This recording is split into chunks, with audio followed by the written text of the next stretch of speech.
Hey everyone, it's Lindsay with Your Estate Plan Online and High Sierra Legal, and I had a question about should we create a joint trust or two separate individual trusts with my spouse?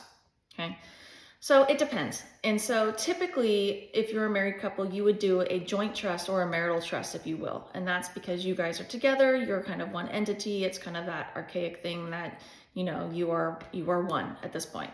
So typically you would do a revocable living trust with each other, and it's always, you guys are for each other, and if one of you passes away, it's for the remainder of the two, and then when both of you pass away, distribution will occur then.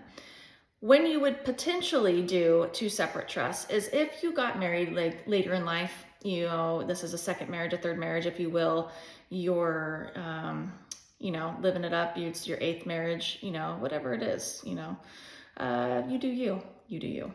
But anyhow, in that case, if you're bringing assets that are separate property that you've amassed over a long period of time, you've worked really hard for, and this is maybe a newer marriage, if you will, you may want to do two individual separate trusts to keep that separate property separate and always separate. You're not going to commingle it. You're not going to put it in joint accounts because then that becomes potentially community property or a marital asset, if you will. So certain circumstances of when you would want to have separate trusts. Also, what I see a lot of people do, if in that scenario, this is a later marriage and there's a lot of assets from their lives that are separate property, they would do two individual trusts to keep that separate property separate, and then they do a joint trust as well. So sometimes we'll have three trusts going on, that we have the two separate individual trusts, and then we have a joint marital trust for that joint property that they have, that they want to provide for each other and take care of each other that way as well. So a couple different alternatives there, and this is why estate planning is awesome, because it flows with your life. It is catered to your life. Essentially, we can formulate it to however you need